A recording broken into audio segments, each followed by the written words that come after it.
Minha avó deixou o apartamento dela para mim e não para minha irmã, perfeita. Minha mãe me disse que minha irmã precisa mais porque tem filhos. E agora me deu o ultimato para transferir tudo ou ser expulsa da família. Eu sou Marina, 27 anos, e sempre fui a filha invisível. Não a problemática, não a rebelde, apenas a que simplesmente não importava tanto. Minha irmã mais velha, Camila, 32 anos, sempre foi a estrela da família.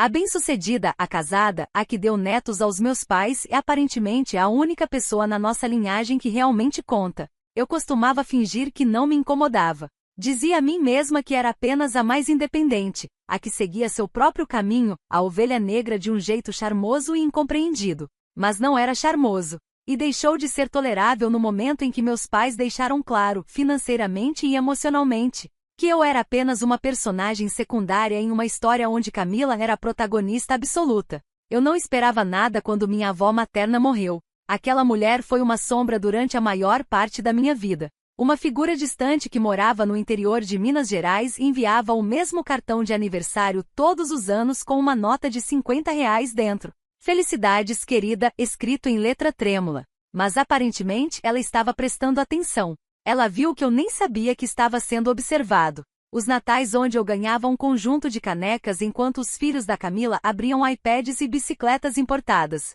As ceias de ano novo onde eu ajudava na cozinha, lavava a louça. E ainda assim sentava na ponta da mesa enquanto Camila fazia discursos emocionados sobre família e união. Os aniversários esquecidos. As ligações nunca retornadas. Os anos que passei construindo minha vida do zero, trabalhando em 2 empregos na casa dos 20 anos, fazendo faculdade EAD, pulando feriados porque não tinha dinheiro para a passagem de ônibus até a casa dos meus pais enquanto Camila recebia empréstimos que nunca eram cobrados de volta. Minha avó notou tudo isso. E no final, ela me deixou algo que eu nem sabia que existia, uma herança considerável. A ligação veio numa quinta-feira. Eu estava no meio de uma reunião online, tentando explicar um relatório para um cliente difícil, quando meu celular começou a vibrar insistentemente. Era minha mãe. Sem um oi, tudo bem? Sem conversa fiada. Apenas, então o advogado da sua avó ligou. Você vai receber um dinheiro considerável. Pisquei. Literalmente não sabia como reagir. Como assim? Disse meio rindo. Achei que ela estava brincando. Minha mãe não brinca. Ela deixou o apartamento dela para você, disse ela, como se as palavras queimassem na boca. E uma poupança. A Camila só vai receber as joias. Foi isso. Foi o começo. Eu quase podia ouvir as nuvens de tempestade se formando através do silêncio do outro lado da linha. Ela não me parabenizou, não perguntou como eu me sentia. Apenas aquela pausa fria e carregada. Então, você sabe que sua irmã poderia usar esse dinheiro mais do que você. Ela tem 3 filhos, Marina. Não foi nem sutil. Aquela frase me assombrou por dias. Ela tem 3 filhos. Como se esse fato sozinho invalidasse tudo que eu tinha feito para chegar onde estava. Como se ser solteira sem filhos e morar num apartamento alugado de um quarto me desqualificasse de receber bondade ou justiça. Eu nem sabia quanto era a herança naquele momento. Eu ainda não tinha ligado para o advogado. Mas ela sabia claramente. E a Camila também. Porque 2 dias depois recebi uma mensagem dela. Sem cumprimento. Sem preâmbulo. Você sabe que tem que dividir isso comigo, né? Olhei para a tela do celular. Devo ter relido aquilo umas 30 vezes. Dividir com ela? O dinheiro que minha avó deixou para mim? Eu ainda estava tentando processar o fato de que eu sequer tinha uma herança.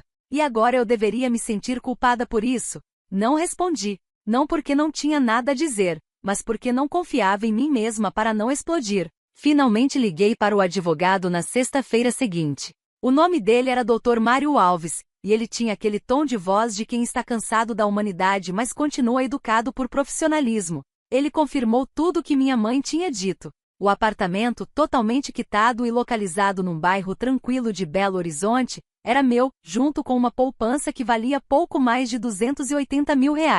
Camila, por outro lado, recebeu o conjunto de joias da família, avaliado em cerca de R$ 40 mil. Um presente generoso, mas não algo que mudaria a vida dela. Dr. Mário explicou tudo com cuidado, como se esperasse que eu reagisse mal. Mas eu estava atordoada demais para ser qualquer coisa além de silenciosa. Eu não tinha falado com minha avó em quase 4 anos, e ainda assim ela me deixou isso. Não porque eu era a favorita, mas porque, como a carta que ela escreveu deixava claro, ela queria equilibrar um pouco a balança. Aquela carta tinha apenas 2 parágrafos, mas eu a reli mais vezes do que consigo contar. Ela disse que tinha visto como eu era tratada, que admirava minha independência, que tinha orgulho da mulher que eu me tornei, mesmo que ninguém mais tivesse dito isso em voz alta. Eu chorei. Não choro com frequência, mas chorei sentada sozinha no meu sofá de segunda mão com uma carta de uma mulher que mal conheci, mas que de alguma forma me entendeu melhor do que minha própria família. Claro, aquele momento de paz não durou. Na semana seguinte, Camila ligou. Não mandou mensagem, ligou, o que já era incomum o suficiente para eu pensar que talvez algo tivesse acontecido. Talvez ela quisesse fazer as pazes, conversar como adultas, resolver isso com calma. Eu fui idiota de pensar isso. Oi, ela disse, com uma voz que já estava carregada de condescendência. Imagino que você já tenha processado tudo. Eu não sabia o que ela queria dizer com processado, então fiquei quieta. Ela continuou. Olha, não estou tentando ser chata, tá? Mas convenhamos, Marina, você não precisa de tudo isso. Você é solteira, sem filhos, sem prestação de casa. Quer dizer, o que você vai fazer com tudo isso? Pisquei de novo. Essas pessoas realmente adoravam me lembrar que eu não tinha filhos. Acho que isso não importa, eu disse. A vovó deixou pra mim. Houve uma pausa. Então ela deu uma risada, aquele som curto e feio que parecia mais um deboche. Você sabe que não está sendo justa, né? Eu tenho 3 filhos. Você tem noção de quanto custa criar 3 filhos? E uma casa. Você nem quer uma casa. Você é do tipo que gosta de apartamento pequeno no centro. Eu juro, senti minha mão apertar o celular com tanta força que achei que meus dentes fossem rachar. Eu não pedi nada disso, Camila, eu disse, tentando manter a voz firme. Não é sobre o que eu quero. É sobre o que a vovó decidiu.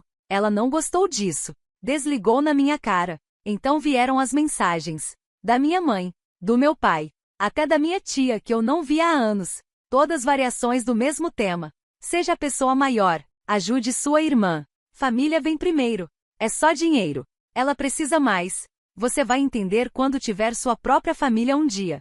Era como se todos tivessem recebido um roteiro. E a implicação era clara. Se eu não me curvasse e desse a Camila o que ela queria, eu era egoísta. Imatura. Fria. Ingrata. Ingrata. Por quê? Não era nem sobre o dinheiro mais. Era sobre controle. Sobre eles perceberem.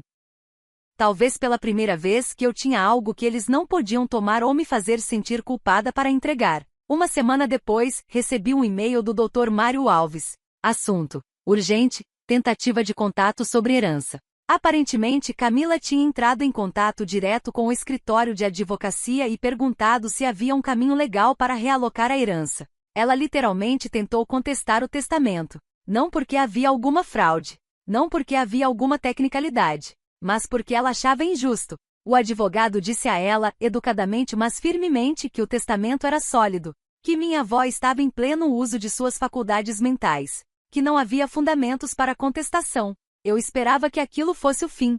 Não foi. Naquele domingo recebi uma mensagem da minha mãe. Sem contexto. Sem explicação. Apenas, transfira para ela.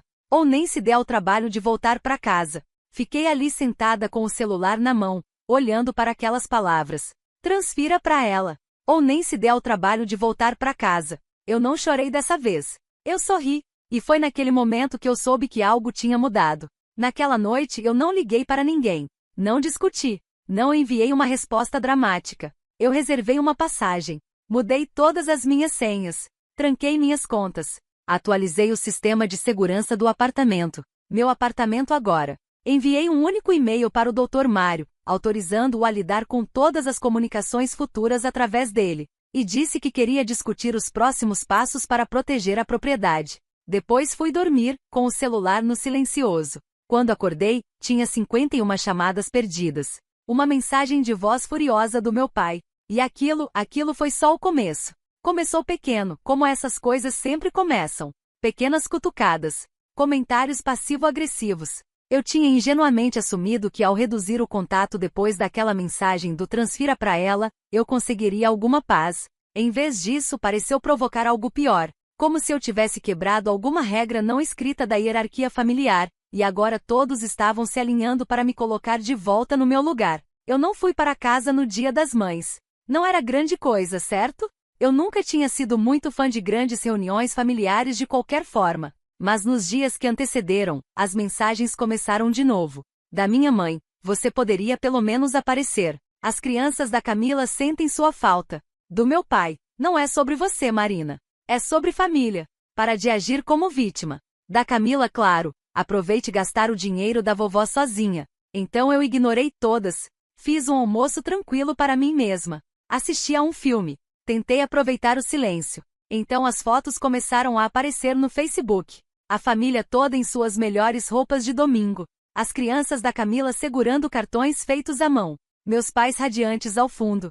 E então, porque o universo não consegue resistir a uma boa cutucada, minha mãe postou uma foto com a legenda, tão grata pela família. Todas as nossas bênçãos em um só lugar. Todas. Eu nem gostava de Facebook. Raramente checava. Mas naquela noite chequei 3 vezes. Não porque eu sentisse falta deles, mas porque eu precisava daquele lembrete. Eu precisava lembrar como eles me apagavam rapidamente quando eu parava de servir a narrativa deles. Uma semana depois do Dia das Mães, recebi um e-mail de uma corretora de imóveis. Era sobre o apartamento. O apartamento da minha avó. Meu apartamento. Perguntando se eu ainda planejava colocá-lo à venda. Confusa, liguei para a imobiliária. A mulher do outro lado era animada, educada, mas claramente um pouco perplexa. Eu falei com uma senhora Camila na semana passada. Ela disse que estava te representando como família e queria começar o processo. Quase deixei o telefone cair. Esclareci que não, eu não havia autorizado ninguém a me representar ou vender o apartamento. Ela se desculpou profusamente e disse que faria uma anotação no arquivo, mas o estrago estava feito. Ela tinha tentado vender meu apartamento. Meu apartamento. E não discretamente também. De acordo com a corretora, ela já tinha tirado fotos. Fotos do interior. Aquela foi a parte que fez meu sangue gelar, porque eu não tinha dado uma chave a ela. Então como diabos ela entrou? Dirigi até a propriedade no dia seguinte. Era uma manhã tranquila de quarta-feira, e fiz o trajeto de 2 horas com um nó no estômago. O bairro era pacífico como sempre. Ruas arborizadas, senhoras caminhando com cachorros pequenos, crianças andando de bicicleta. Mas quando estacionei na frente do prédio vi imediatamente a caixa de chaves. Uma daquelas caixas pretas robustas de corretora, pendurada na porta do apartamento. Ela tinha trocado a maldita fechadura. Meu próprio apartamento. Minha herança. A única coisa que já tinha sido verdadeiramente minha. E ela tinha entrado como se não fosse nada e reivindicado como se fosse dela. A raiva não vem em um flash, como mostram nos filmes. Nem sempre. Às vezes vem em ondas. Lentas, rastejantes, implacáveis. Eu não gritei. Não bati em nada. Apenas peguei meu celular e tirei fotos. Da caixa de chaves. Do exterior. Do interfone com meu nome nele. Andei pelo perímetro e filmei um vídeo lento. Depois dirigi direto para a delegacia. Foi a primeira vez que disse em voz alta para alguém oficial: acho que minha irmã invadiu meu apartamento. O policial foi surpreendentemente solidário. Pegou o boletim de ocorrência, perguntou se eu tinha prova de propriedade. Eu tinha. E me disse para fazer o acompanhamento com um chaveiro e um advogado. Naquela tarde mandei trocar as fechaduras de novo. Dessa vez com um sistema de segurança instalado. Câmeras. Alertas de movimento. Campainha inteligente. Eu não contei a ninguém. Não queria que soubessem o que eu estava planejando. Eu só queria observar. Claro. 3 noites depois, o sensor de movimento disparou. Eu estava no meu apartamento alugado, mas meu celular acendeu com um alerta.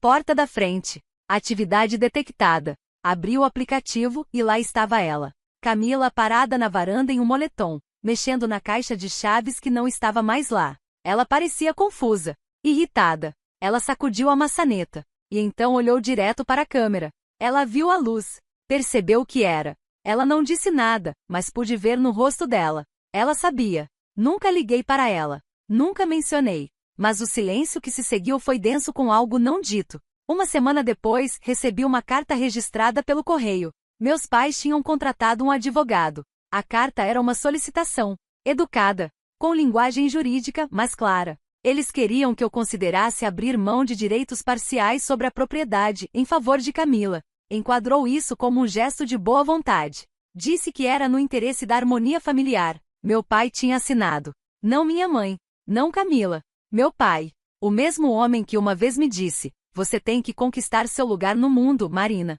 Agora ele queria que eu entregasse o que eu tinha conquistado através do luto. Através do afastamento. Através de anos silenciosos e dolorosos de ser aquela por quem ninguém lutava. Eu não respondi. Em vez disso, voltei ao apartamento. Sentei na velha poltrona da minha avó, aquela que eles ainda não tinham conseguido vender ou doar. Sentei ali e apenas existi. Olhei ao redor para as prateleiras empoeiradas, o abajur velho com a cúpula torta, o leve cheiro de lavanda e tempo. Foi quando vi a foto enfiada atrás de uma pilha de velhas revistas Cláudia na prateleira inferior da estante perto da janela. Uma foto emoldurada de mim e minha avó. Eu não me lembrava dela sendo tirada. Eu devia ter uns 18 ou 19 anos.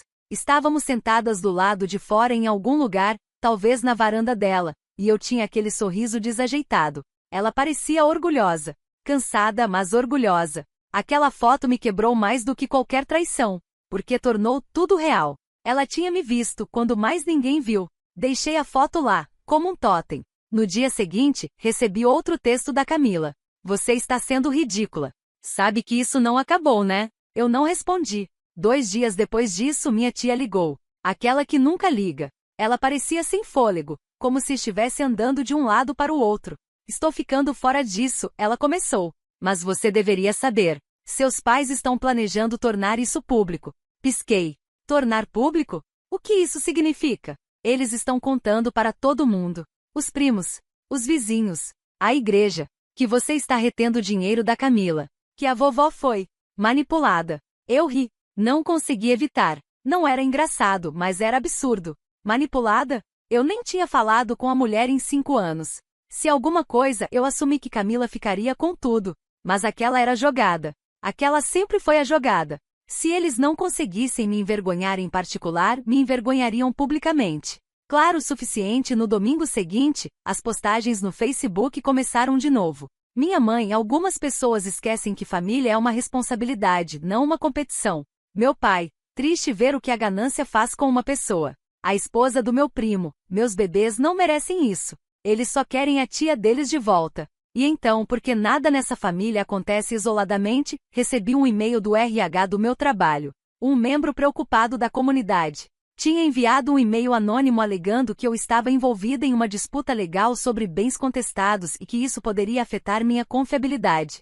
Era sutil, vago o suficiente para ser descartado, mas ainda assim, alguém tinha tentado comprometer minha carreira. Foi quando eu soube, isso não era sobre a herança, nem era sobre o apartamento. Era sobre poder e punição. Eles não conseguiam acreditar que eu tinha me defendido, que eu tinha algo que eles não podiam tocar. Então agora eles iam queimar a terra ao meu redor até que eu rastejasse de volta. Mas eu não estava rastejando de volta. Eu tinha terminado de rastejar. Eu não reagi da maneira que eles esperavam. Essa foi a parte que provavelmente os confundiu mais. Sem respostas raivosas. Sem explicações longas e detalhadas. Sem colapso no grupo da família no WhatsApp. Eu não apareci na porta deles para me defender. Não implorei para ser compreendida. Nem mesmo postei meu lado da história no Facebook, o que nessa família é praticamente considerado silêncio sob juramento. Em vez disso, eu recuei. Completamente. De todo mundo. Meu celular ficou no silencioso permanentemente. Parei de checar notificações. Apaguei o Facebook completamente. Até mudei meu número, não por vingança, mas por necessidade. Porque toda vez que via o nome do meu pai aparecer ou o texto da Camila iluminar minha tela, meu peito apertava como se eu tivesse engolido um punho. E eu não conseguia continuar vivendo assim. Mas deixa eu ser clara. Eu não fiz isso porque era forte. Fiz porque estava exausta. Existe esse momento em que você atinge uma espécie de fundo emocional. Não o tipo barulhento. Não o tipo de chorar no chão. Mas o tipo silencioso. Como sentar no fundo de uma piscina vazia, olhando para o mundo acima de você e percebendo que ninguém vai descer para te buscar. Era eu. Sozinha em um apartamento cheio de móveis de outra pessoa. Comendo miojo instantâneo em uma mesa dobrável de plástico porque eu não tinha tido tempo ou energia para trazer móveis de verdade ainda. Aquele apartamento, minha herança, parecia menos um presente e mais um campo de batalha. Cada canto guardava algum lembrete da guerra que eu não pedi. O quarto de hóspedes que Camila tentou listar nas fotos online. A sala vazia onde eles já organizavam feriados sem me convidar. Até a varanda da frente, que eu agora chamava mentalmente de a cena da caixa de chaves. Então sim, eu parei de falar com eles. Mas isso não significava que o barulho parou. A palavra viajou rápido. Meu primo Brian me mandou mensagem uma noite. E aí, mana, é verdade que você está processando seus pais? Eu não estava. Ainda não. Mas o moinho de rumores tinha me promovido de egoísta para legalmente hostil, e a reação seguiu como um cheiro ruim. De repente eu era a razão pela qual as férias em família não aconteceram. Eu era aquela que dividiu a família. Eu estava tornando as coisas estranhas para os filhos da Camila na escola. Um dos meus velhos amigos do ensino médio até me mandou mensagem dizendo que meu pai tinha abordado a mãe dele na igreja para orar pelo coração da Marina. Eu estava sendo pintada como a vilã em uma história que eles escreveram sem mim, e por um tempo eu deixei isso me afetar. Houve um período de semanas em que eu mal saía da cama. Parei de responder e-mails de trabalho. Minha chefe, uma mulher decente, me ligou e perguntou se eu estava bem. Menti e disse que estava com gripe. Ela me deu o resto da semana de folga. Passei assistindo documentários e olhando para o ventilador de teto girar acima da minha cabeça. Uma noite, eu quebrei. Não foi dramático. Eu estava escovando os dentes e peguei meu reflexo no espelho. Cabelo bagunçado, moletom manchado de molho de tomate, olhos fundos e cansados. E em voz alta, como uma idiota, eu sussurrei.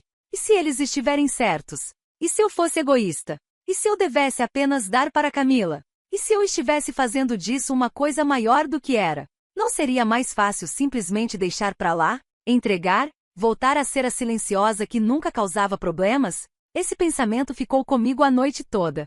Mas algo engraçado aconteceu na manhã seguinte. Eu acordei. Só isso. Apenas acordei. Saí da cama. Tomei um banho longo. Limpei a cozinha. Encomendei uma mesa de verdade no site da Toque e Stock. Não porque tive alguma epifania motivacional ou assisti a um vídeo inspirador no Instagram. Apenas porque percebi que o mundo não ia parar de girar por mim. Ninguém ia vir me salvar. E se eu não quisesse me afogar na versão deles da minha vida, eu tinha que começar a construir a minha própria. Então eu comecei. Devagar. A primeira coisa que fiz foi reformar o apartamento. Eu nem planejava morar nele a longo prazo, mas eu queria torná-lo meu. Retomar a narrativa. Comecei pela cozinha. Arranquei os armários velhos eu mesma, assisti vídeos no YouTube sobre como assentar azulejos, pintei até minhas mãos ficarem dormentes. Foi bagunçado e lento e completamente fora da minha zona de conforto. Mas me deu algo que eu não tinha há meses. Uma sensação de controle. Os vizinhos começaram a notar. Uma deles, Dona Lúcia, final dos 60, dona de cachorro, excelente cozinheira, me trouxe pão de queijo e se apresentou. Ela tinha conhecido minha avó. Disse que ela costumava acenar da varanda toda manhã. Conversamos por 20 minutos. Nada profundo. Apenas normal. O tipo de conversa que eu não tinha tempo demais. Eu não percebi o quanto sentia falta de ser vista até que não estivesse mais constantemente me escondendo atrás da culpa. O apartamento começou a mudar. E eu também. No trabalho, encontrei meu ritmo novamente. Me envolvi em um novo projeto com um cliente. Liderei algumas reuniões. Minha chefe notou. Me deu um aumento. Disse que eu parecia diferente ultimamente. De um jeito bom. Eu sorri e agradeci. Não contei a ela que era porque eu finalmente tinha parado de carregar uma família nas costas que nunca realmente me carregou. E a herança? Eu não gastei tudo. Não comprei um carro esportivo ou voei para a Europa. Encontrei uma consultora financeira. Mulher inteligente. Explicou as coisas de um jeito que não me fez sentir como uma criança. Ela me ajudou a dividir a conta em 3 partes. Uma para poupança, uma para investimentos, e uma para o que ela chamou de gastos de alegria. Eu gostei disso. Usei o fundo de alegria para fazer uma coisa. Reservei uma viagem solo para a Chapada Diamantina. Só eu, uma mochila e nenhum cronograma. Quando contei a Dona Lúcia, ela se iluminou. Sua avó sempre quis ir para a Bahia. Nunca foi. Ela ficaria orgulhosa, disse ela, da mulher que você está se tornando. Não sei por que aquilo me atingiu tão forte. Talvez porque ninguém mais tivesse dito. Nem uma vez.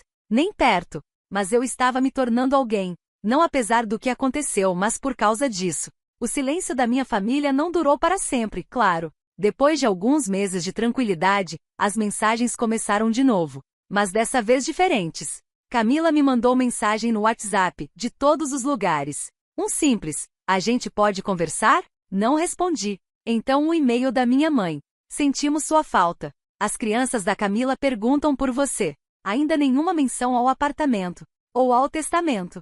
Ou às ameaças. Apenas essa tentativa vaga e carregada de culpa de me puxar de volta. Eu fiquei com aquilo por um tempo. Me perguntei se deveria responder. Mas em vez disso peguei a velha foto de mim e minha avó, aquela da estante, e coloquei na minha nova escrivaninha, ao lado do meu notebook. O apartamento cheirava diferente agora. Tinta fresca, madeira limpa, um toque de lavanda das velas que eu tinha começado a acender quando trabalhava de casa. Era meu, eu era minha. Aquela percepção foi tudo, porque pela primeira vez na minha vida, eu não sentia que tinha que provar nada a eles. Não meu valor, não meu sucesso, não meu direito de existir. Eu não respondia à mensagem, mas não os odiava também. Eu só não pertencia mais a eles. E isso, mais do que qualquer coisa, foi o começo da minha ascensão. Mas eu ainda não tinha terminado. Nem de longe. Porque existia uma coisa que eu precisava fazer. Uma última coisa que ia deixar tudo absolutamente claro. E dessa vez eu não ia fazer em silêncio. É estranho como a clareza pode ser silenciosa. Não do tipo que você vê em filmes. Sem crescendo orquestral. Sem caminhada em câmera lenta em direção ao pôr do sol. Apenas pequenos passos deliberados que começam a se somar em algo mais alto do que palavras. Você para de pedir permissão. Para de esperar que eles mudem. Para de explicar seu lado para pessoas que já escolheram não ouvir. Você começa a pensar como alguém que finalmente sabe o que vale. E era exatamente onde eu estava. 1 ano tinha se passado desde que o testamento foi lido. Naquele tempo, eu tinha transformado o apartamento de um campo de batalha em um lar. Meu lar. A cozinha brilhava com os azulejos de metrô que eu mesma instalei. O escritório cheirava a livros e café em vez de poeira e amargura. O quarto de hóspedes tinha se tornado um santuário de plantas e luz solar. Eu até dei um nome para ele, Quarto Benedita, em homenagem à minha avó. Não contei isso a ninguém. Era minha homenagem silenciosa. Financeiramente eu estava estável. Melhor do que estável, na verdade. Meu trabalho tinha me promovido 2 vezes. Minhas economias eram saudáveis. Meus investimentos estavam crescendo. Meu espaço mental? Mais claro do que jamais esteve. E ainda assim, eu não conseguia deixar pra lá. Não o apartamento. Não o dinheiro. A traição. Eu podia perdoar pessoas que cometiam erros. Mas o que eles fizeram não foi um erro. Foi calculado. Eles tentaram tomar algo que não era deles. Não porque precisavam, mas porque acreditavam que deveria ser deles. Porque Camila tinha filhos. Porque eu era só a Marina. Porque nos olhos deles eu não contava a menos que estivesse desistindo de algo. E a pior parte, eles ainda achavam que tinham se safado. Só porque eu tinha ficado quieta. Eles não sabiam que silêncio não era rendição. Silêncio era estratégia. Começou quando encontrei o álbum de fotos. Era um álbum antigo de 3 anos antes da vovó falecer. Páscoa. Todo mundo amontoado no quintal, fingindo que não estavam secretamente irritados uns com os outros. Meus pais no centro. Camila com os braços em volta do marido e dos filhos. Minha tia e meu tio à esquerda. E lá estava eu, bem na beirada direita, mal visível atrás de um galho de árvore. Eu não tinha visto aquilo em anos.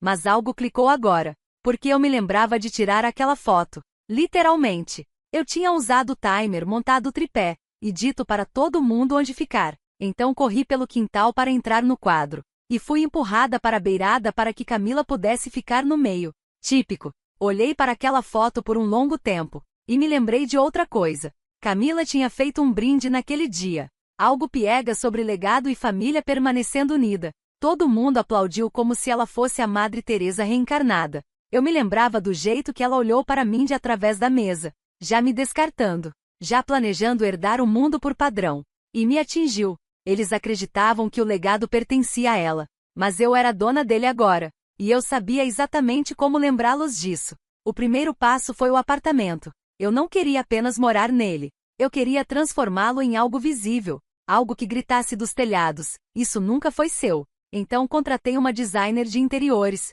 Não qualquer designer. Uma ex-colega da faculdade chamada Júlia que tinha aberto um escritório de design em São Paulo. Não éramos próximas na época. Mas tínhamos nos esbarrado em um seminário na primavera passada e trocado contatos.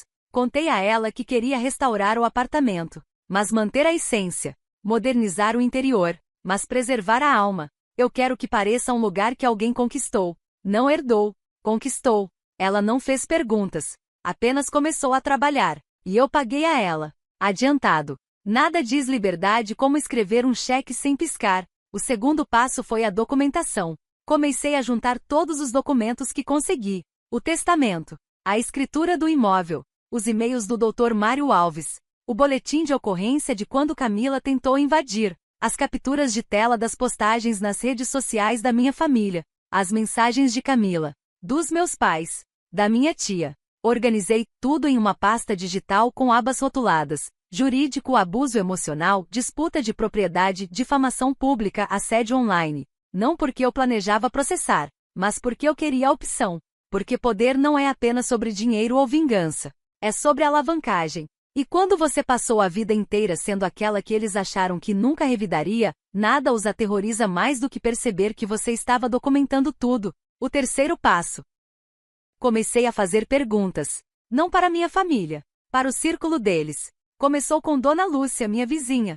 Ela e minha avó costumavam conversar muito na varanda. Ela se lembrava de coisas. Você sabia que a Camila tentou vender este apartamento? Perguntei casualmente numa tarde enquanto tomávamos chá gelado no quintal dela. Os olhos dela se arregalaram. Ela o quê?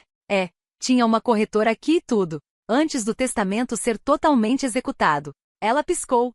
Sua avó teria ficado. Bem, ela ficaria furiosa. Ela meio que ficou, eu disse, sorrindo de leve. Póstumamente. Nós rimos. Mas as engrenagens na minha cabeça estavam girando. Comecei a entrar em contato com pessoas que conheciam minha avó. Suas amigas da igreja. Seu velho parceiro de buraco. A moça da padaria que vendia pão francês para ela toda manhã. Todos se lembravam de mim. Alguns vagamente. Alguns mais carinhosamente do que eu esperava. Uma mulher, Dona Ivone, uma velha amiga dela do coral da igreja, me disse algo que me gelou. Ela uma vez me disse ela ao telefone, que estava preocupada que sua família fosse te devorar viva se ela não interviesse. Eu engoli seco. Ela continuou.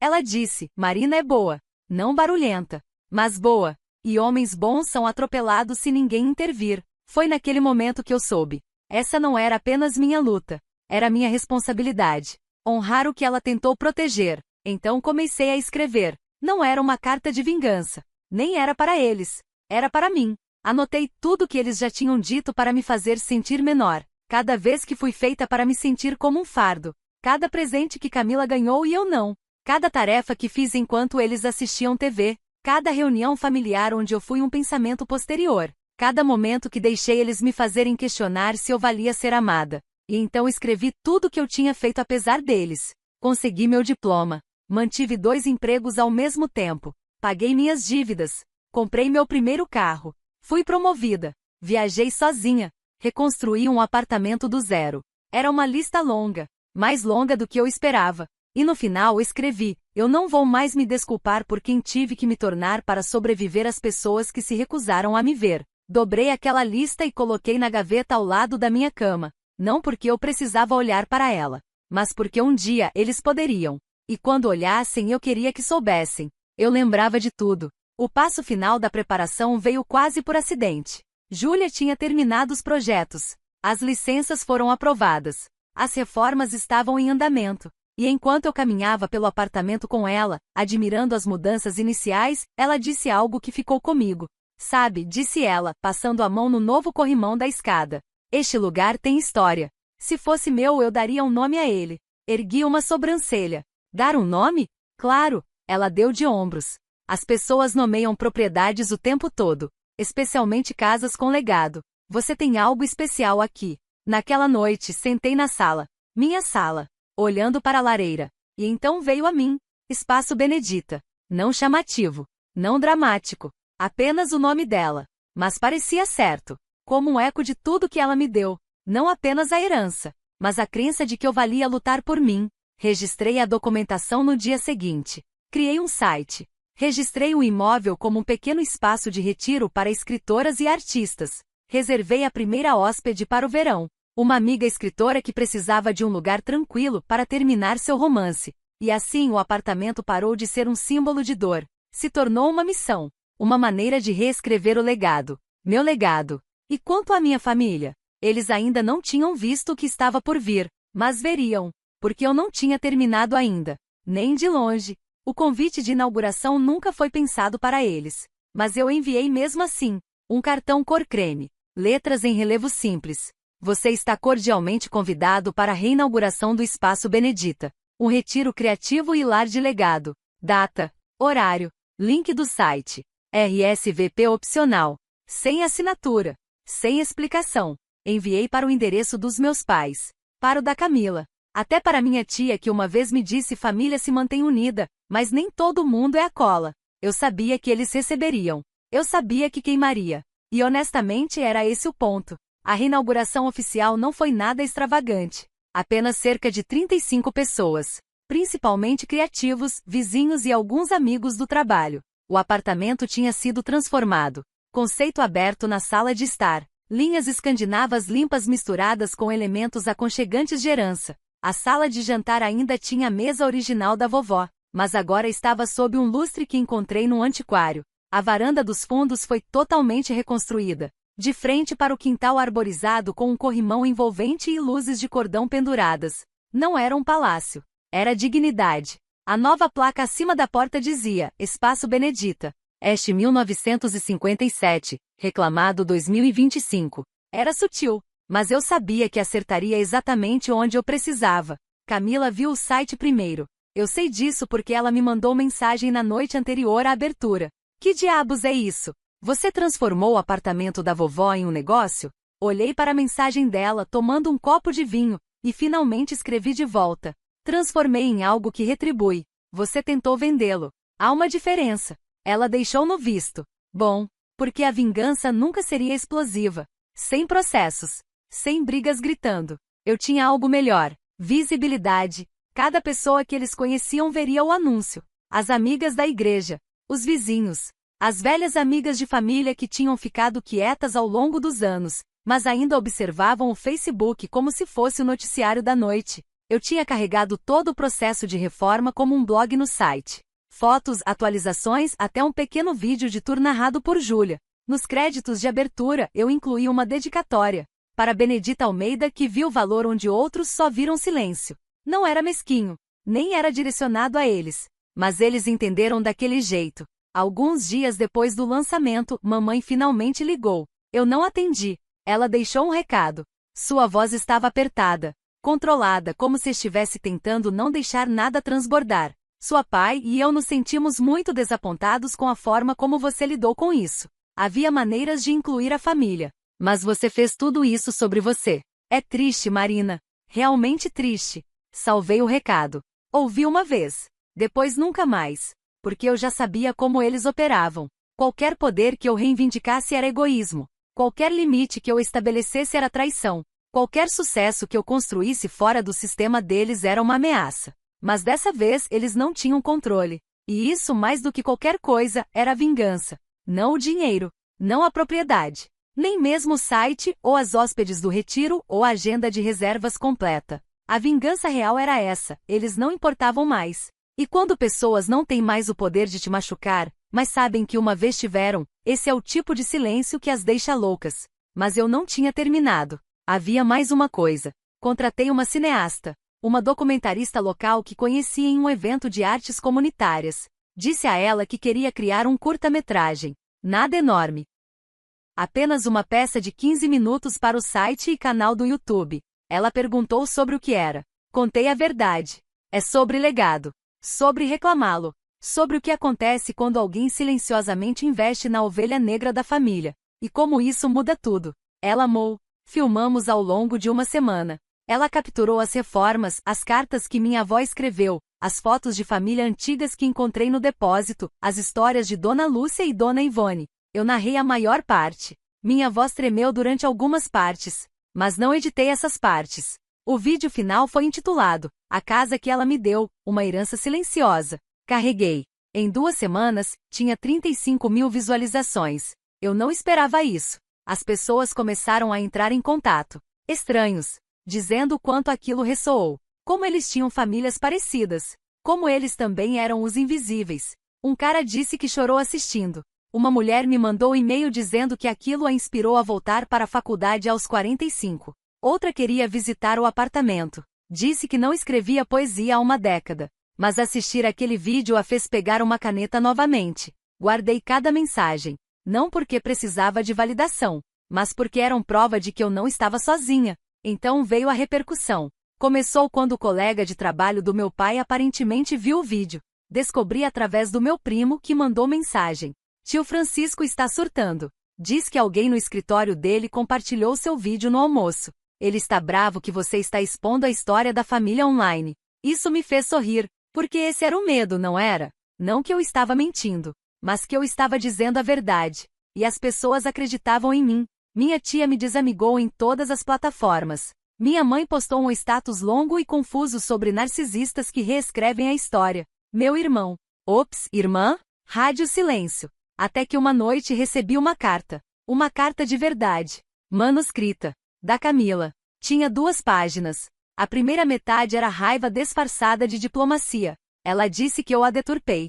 Que ela nunca quis tirar nada de mim. Que estava apenas tentando proteger o legado da família. E então, perto do final, o tom mudou. Ficou quieto. Ela escreveu: eu não sei por que a vovó escolheu você. Acho que nunca vou entender. Mas está claro agora que ela viu algo em você que o resto de nós não viu. Talvez estivéssemos ocupados demais olhando para espelhos. Aquela linha ficou comigo. Foi a coisa mais próxima de um pedido de desculpas que eu receberia. Mas eu não escrevi de volta.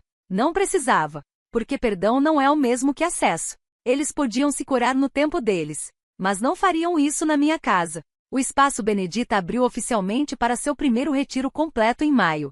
4 escritoras, 2 pintoras e uma artista digital ficaram por 10 dias. Cozinhei para elas nos fins de semana. Tivemos conversas na varanda. Acendemos fogueiras. Compartilhamos histórias sobre cura, criação e o que significa recomeçar. Uma noite, uma escritora de Curitiba me disse: este lugar parece que foi construído por alguém que sabe o que é não ser ouvida. Sorri. Eu sei. Ela acenou com a cabeça. Bem, você está sendo ouvida agora. E eu estava. Por pessoas que importavam. Por pessoas que me viam. Não como uma carteira. Não como bode expiatório. Não como uma falha. Mas como alguém que reconstruiu um legado quebrado em algo que valia a pena ser transmitido. Naquele outono, plantei uma árvore no quintal. Um ipê amarelo. A vovó amava essas árvores. Fiquei lá depois que a escavação foi feita, mãos sujas de terra, sol se pondo. E disse em voz alta pela primeira vez: obrigada por escolher a mim. O vento agitou os galhos. E eu juro, por um segundo, pareceu uma resposta. Porque no final isso não era mais sobre vingança. Era sobre restauração. Sobre me tornar a mulher que eles tentaram apagar. E fazer isso sem pedir permissão. Os meses seguintes trouxeram mudanças que eu não esperava. Não do tipo dramático. Mas as mudanças silenciosas e constantes que se acumulam em algo permanente. O Espaço Benedita estava prosperando. As reservas estavam cheias até o próximo ano. Eu tinha uma lista de espera. Artistas de todo o Brasil estavam se inscrevendo. Uma jornalista de Porto Alegre. Um poeta de Recife. Uma fotógrafa de Manaus que estava trabalhando em um projeto sobre memória e lugar. Criei um processo de inscrição. Não cobrava muito. Apenas o suficiente para cobrir custos e manutenção. Porque não era sobre lucro. Era sobre propósito. Cada pessoa que passava deixava algo para trás. Não apenas nos livros de hóspedes ou nas fotos na parede. Mas na energia do lugar. Como se estivessem reescrevendo a história do espaço, uma estadia de cada vez. Uma pintora deixou uma aquarela pequena da vista do quintal. Emoldurei e coloquei no corredor. Uma escritora deixou a primeira página do romance que terminou ali. Assinada. Datada. Para Marina, que construiu um lugar onde histórias silenciadas finalmente encontram voz. Guardei em uma pasta. Não por vaidade, mas porque eram lembretes de que o que eu tinha construído importava. Minha família eventualmente parou de tentar. As mensagens diminuíram. As ligações pararam. Os posts vagos no Facebook se tornaram menos frequentes. Acho que eles finalmente entenderam que eu não estava voltando. Que não importava quantas vezes me chamassem de egoísta, quantas histórias inventassem, ou quantas pessoas tentassem virar contra mim. Eu tinha escolhido a mim mesma. E essa escolha era permanente. Houve um momento, porém, em que quase vacilei. Foi no Natal. Não porque eu sentia falta deles exatamente. Mas porque as festas têm um jeito de fazer você questionar suas decisões. Recebi um e-mail da minha mãe. Não uma mensagem. Um e-mail adequado. Assunto: podemos conversar? Olhei para ele por 3 dias antes de abrir. Quando finalmente abri, era curto. Marina, tem sido muito tempo. Seu pai e eu estamos envelhecendo. A vida é curta demais para brigas. As crianças da Camila sentem sua falta. Seria possível pelo menos nos encontrarmos para um café? Sem pressão. Apenas família. Reli aquilo várias vezes, procurando a armadilha, a manipulação, o gancho escondido. Mas tudo que vi foi cansaço. E talvez, apenas talvez, arrependimento. Sentei com aquilo por uma semana. Conversei com Dona Lúcia sobre isso. Ela me ouviu balançando a cabeça lentamente. Sua avó costumava dizer, ela finalmente disse, que perdão é para você, não para eles. Mas perdão não significa deixar as pessoas voltarem a te machucar. Assenti. E naquela noite escrevi uma resposta. Mãe, eu aprecio você entrar em contato. Mas não estou pronta para um café. Talvez um dia. Mas agora preciso proteger a paz que construí. Espero que você entenda. Marina. Apertei enviar antes que pudesse me arrepender. Ela não respondeu. E estranhamente eu estava em paz com isso. Em fevereiro, algo inesperado aconteceu. Recebi uma ligação de uma produtora de podcast. Eles tinham visto meu curta-metragem. Queriam fazer um episódio sobre legado, herança e reconstrução. A princípio, recusei. Não queria transformar minha dor em entretenimento. Mas a produtora, uma mulher chamada Fernanda, foi persistente. Não é sobre drama, ela disse. É sobre esperança. Sobre pessoas que reconstruíram suas vidas depois que a família as falhou. Sua história poderia ajudar alguém. Pensei naquilo. Nas mensagens que tinha recebido de estranhos. Nas pessoas que disseram que meu vídeo as ajudou a encontrar coragem. Finalmente concordei. O episódio foi ao ar em abril. Foi chamado A Herdeira Invisível, como uma mulher reconstruiu seu legado. Foi honesto. Bruto em partes. Mas verdadeiro. A reação foi esmagadora. Milhares de downloads.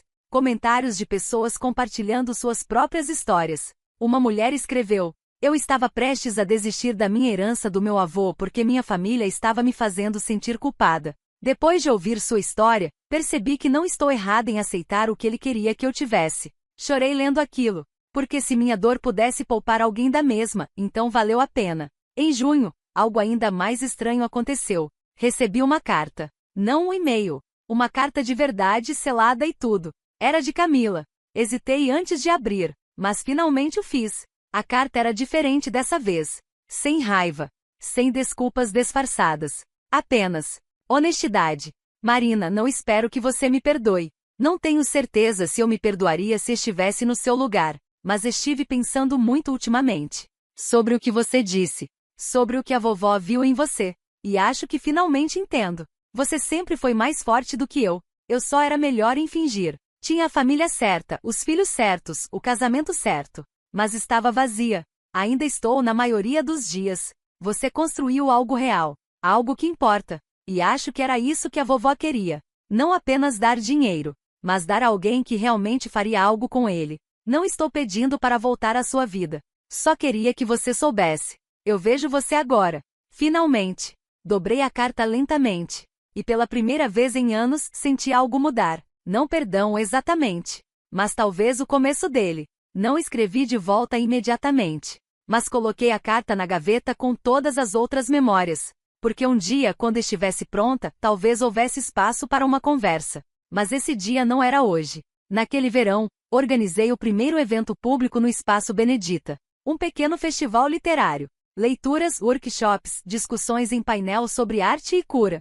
Convidei todas as artistas que haviam ficado. Dona Lúcia ajudou com a comida. Dona Ivone cantou na cerimônia de abertura. Mais de 100 pessoas apareceram. Sentadas no quintal, sob o ipê amarelo que eu tinha plantado, ouvindo histórias sobre recomeços e segundas chances. No final da noite, uma jovem escritora de 23 anos se aproximou de mim, olhos vermelhos, segurando um caderno contra o peito. Obrigada, ela disse baixinho. Minha família não entende por que escrevo. Eles dizem que é perda de tempo. Mas vir aqui me fez sentir vista. Segurei a mão dela. Você é vista. Continue escrevendo. Ela acenou com a cabeça, limpando as lágrimas, e se afastou. E foi naquele momento que percebi. Isso era o que minha avó quis dizer. Não era sobre o apartamento ou o dinheiro. Era sobre criar espaço.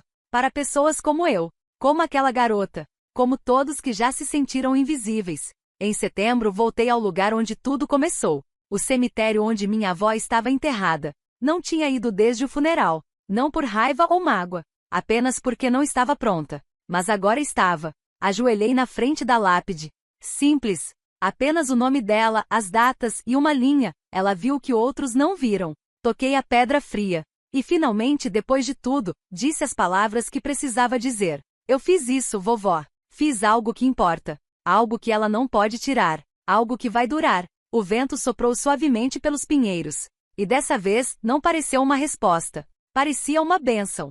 Um ano depois, o Espaço Benedita recebeu um reconhecimento da Associação de Artes do Estado. Um prêmio por contribuição à comunidade criativa. Subi ao palco para aceitar, vestindo um vestido simples que tinha pertencido à minha avó. Encontrei em uma caixa no armário dela. Cheirava a lavanda e tempo. Fiz um discurso curto. Falei sobre legado. Sobre o que significa reconstruir. Sobre a mulher que me viu quando ninguém mais viu. E terminei com isso: legado não é o que você herda, é o que você faz com ele. A sala explodiu em aplausos. Mas eu não estava ouvindo. Porque naquele momento tudo o que conseguia pensar era: ela escolheu certo. Hoje o Espaço Benedita ainda funciona. Ainda recebo artistas. Ainda planto árvores no quintal. Ainda cozinho aos sábados e acendo fogueiras às sextas. Minha família? Não falamos. Talvez um dia. Talvez não. Estou em paz com ambos. Porque aprendi algo que levou 27 anos para entender. Você não precisa da aprovação deles para valer a pena. Você não precisa do amor deles para ser digna. Você não precisa da permissão deles para existir totalmente. Você só precisa escolher a si mesma. E continuar escolhendo. Todos os dias. E quanto à vingança? Bem, a melhor vingança não é destruição. É criação. Construir algo tão belo, tão significativo, tão profundamente seu, que a ausência deles não deixa nenhuma sombra. Porque no final, eles não tiram nada de mim. Nem a casa. Nem o dinheiro. Nem minha paz. E isso, mais do que qualquer coisa, é como você vence. Silenciosamente. Permanentemente. Completamente. Eu sou Marina. E essa é minha história. Não a história deles. A minha. E finalmente está completa. Se essa história tocou vocês de alguma forma, por favor deixem um like e se inscrevam no canal para mais histórias de superação e justiça. Seus comentários e apoio fazem toda a diferença para outras pessoas que podem estar passando por situações parecidas. Até a próxima história!